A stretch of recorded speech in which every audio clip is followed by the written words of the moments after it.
Bonjour à tous. Alors je vous propose aujourd'hui de voir les bases du traitement de texte. Et pour ça, rien de mieux que de réaliser une petite lettre. Allons-y, c'est maintenant.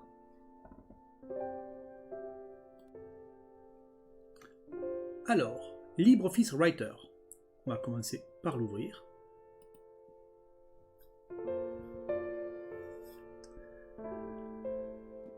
On va essayer d'aller à l'essentiel et vous faire voir rapidement le fonctionnement de base de LibreOffice Writer.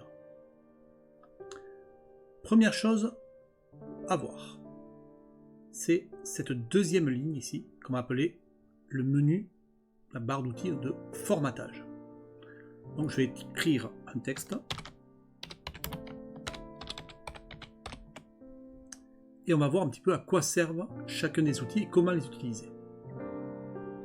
Donc je vais sélectionner déjà le texte que je souhaite formater d'une manière spécifique. Alors on va partir de la gauche et on va aller vers la droite. Alors ça, on le verra plus tard, c'est la notion de style. On va commencer ici. Donc ça, ce sont les polices de caractères. Donc on voit que si on se place sur une icône, ça va nous indiquer à quoi sert l'icône déjà. Ça c'est intéressant. Donc si je prends la police de caractère, on va avoir ici un exemple du format que peut avoir la police une fois modifiée. Alors ce qu'on appelle la police en informatique, c'est la forme des caractères. Donc ici, j'ai donc changé la police des caractères et je peux revenir en arrière en annulant le formatage ici avec cette touche qui efface le formatage direct. On peut ici changer la taille. On a 12, on peut passer à 20, 40 ou revenir à 12. Voilà. Caractère gras. Alors quand on appuie, on passe en caractère gras. On voit que le carré reste bleu à l'arrière du G. Si je réappuie dessus, je reviens en caractère classique. Donc gras, classique, italique. Je réappuie, normal. Souligné. On a une petite flèche sur la droite du souligné qui nous permet de faire des soulignements différents. Par exemple, avec des petites vagues, des petits pointillés, etc. On l'a vu tout à l'heure, on peut effacer le formatage. C'est-à-dire si je fais ça, j'efface tout le formatage direct. Je reviens donc à une taille classique avec une police classique sans gras, italique ni souligné. On peut changer la couleur du texte. Je vais le remettre un plus gros, qu'on le voit bien. Donc je peux passer en rouge, par exemple. La petite flèche, ici, va me permettre de choisir ma propre couleur. Vert, bleu, etc. Je vais pouvoir choisir l'arrière-plan. Tac. Donc, on surligne un fond jaune, etc. Si je veux annuler tout ça, hop, j'annule et je reviens à ma taille et à mon formatage de base classique. Donc, toute la première partie ici est uniquement dédiée au format du caractère. La partie qui suit va permettre de placer le caractère vers la gauche, vers la droite, centré, etc. Pour ça, c'est la totalité de la ligne qui va être affectée. Le premier va caler à gauche, mais c'est déjà le cas. Le second va centrer. Le troisième va caler à droite. Le quatrième, le justifié, ne va vraiment montrer ce qu'il fait que lorsqu'on va travailler sur un paragraphe complet. On le verra donc un peu plus tard. Par contre, très important à ce niveau-là, pour placer du caractère à gauche, on a donc cet élément aligné à gauche. On peut être amené parfois à vouloir mettre ici par exemple le nom, le prénom, en dessous, je ne sais pas moi, le téléphone, l'adresse, et vouloir mettre côté droit, sur la même ligne, le nom, le téléphone et l'adresse de notre correspondant, notre courrier, par exemple. Donc pour faire ça, on ne va pas utiliser droite, gauche et centré. On va rester sur la partie gauche et on va placer ce qu'on appelle une petite tabulation, une marque de tabulation. Donc par exemple, si je mets ici, dans la règle du haut, si je clique avec le clic gauche de la souris, ça va faire une petite marque et je vais pouvoir utiliser la touche tabulation qui va m'amener directement au niveau de la marque. Et ici, je vais pouvoir remettre un nom. Dessous, je fais au même endroit une tabulation. Je vais pouvoir mettre le téléphone. Et ici, au même endroit, je vais pouvoir mettre, avec une tabulation, une adresse. Alors pourquoi utiliser la tabulation plutôt qu'une mise à gauche ou faire plein d'espace ou ce genre de choses? On va voir un exemple. Donc, je fais une entrée. Là, je vais mettre de nouveau donc, mon nom. Et là, cette fois-ci, je vais faire des espaces. Souvent, les débutants aiment bien faire ça. Ils font plein d'espace, plein d'espace. Et là, ils vont mettre donc un prénom. Allez, hop. Prénom. Alors, esthétiquement, ça donne la même impression. On a l'impression d'avoir fait la même chose. Si j'affiche les caractères invisibles d'arrière-plan, tac. Voilà, on peut voir ici que sont représentés par des petits points des espaces et par les flèches les tabulations. Alors qu'est-ce que ça va changer par la suite? Vous allez me dire, bon, esthétiquement, c'est pareil.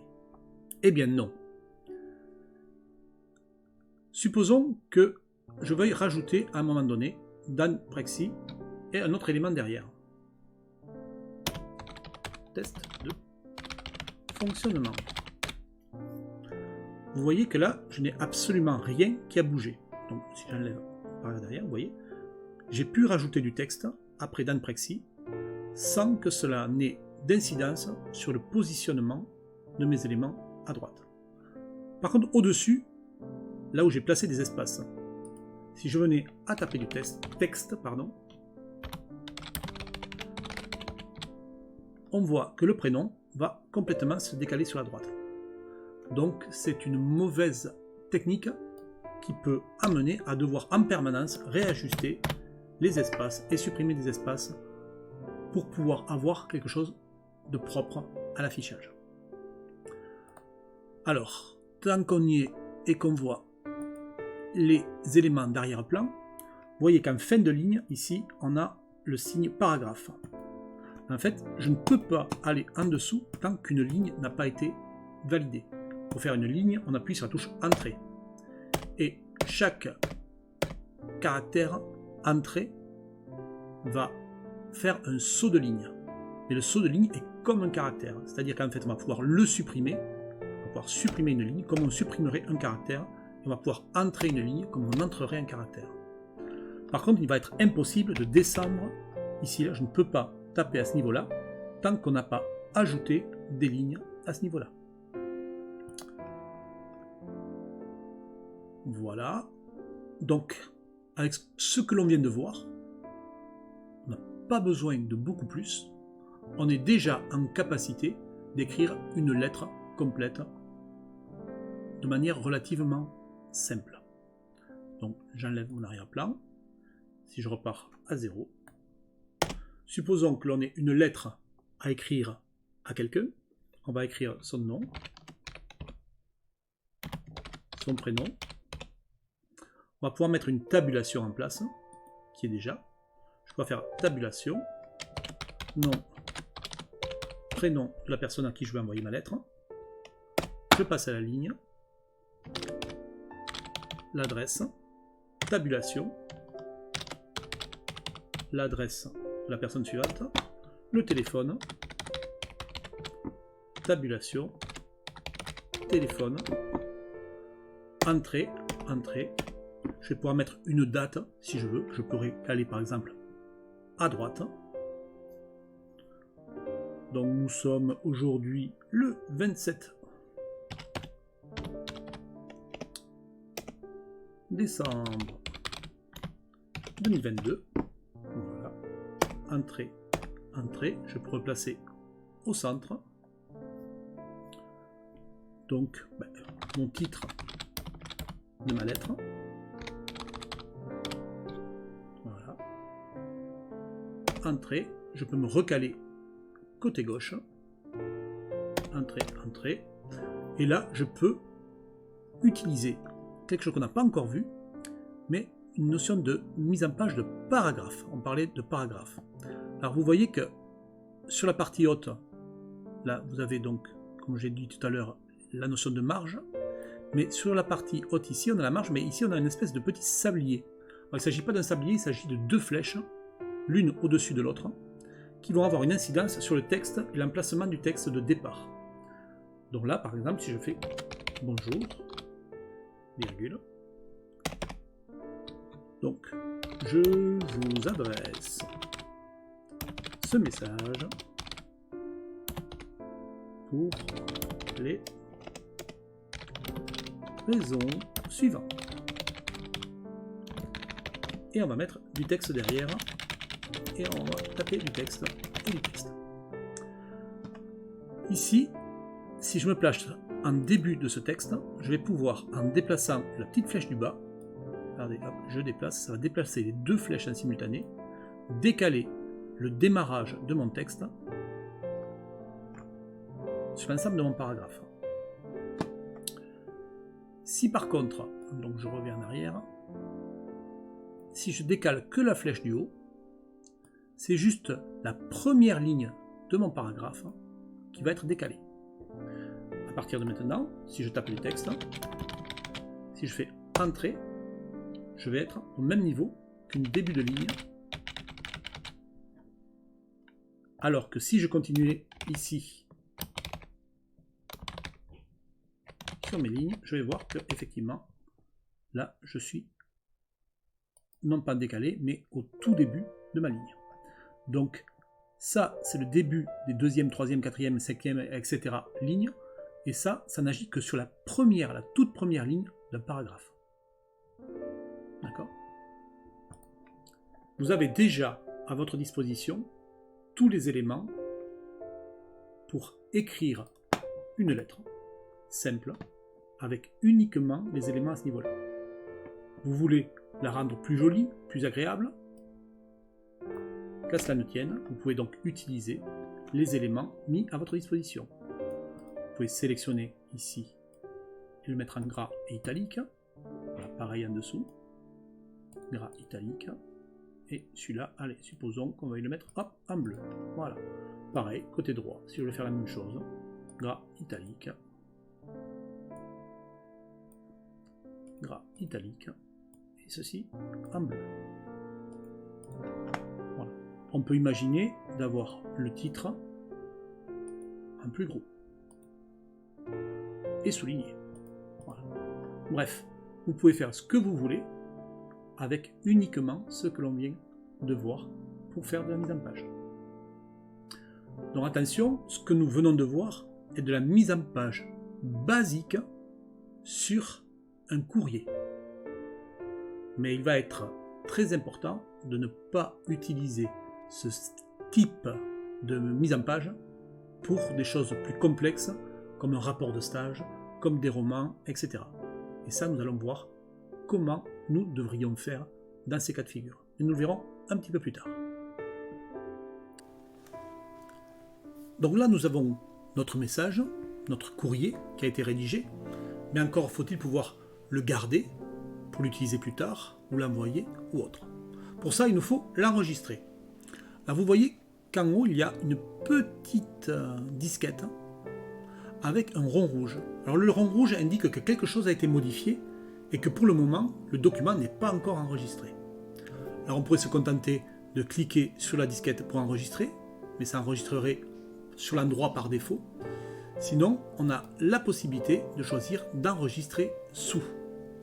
Et enregistrer sous, on va pouvoir ici, si on le souhaite, donc effectivement faire un clic droit pour créer un nouveau dossier, si vous voulez enregistrer à cet endroit-là. On va pouvoir se déplacer côté gauche pour aller se positionner là où on veut et sélectionner un emplacement différent. Bref, on va pouvoir choisir l'emplacement où on va pouvoir enregistrer nos documents.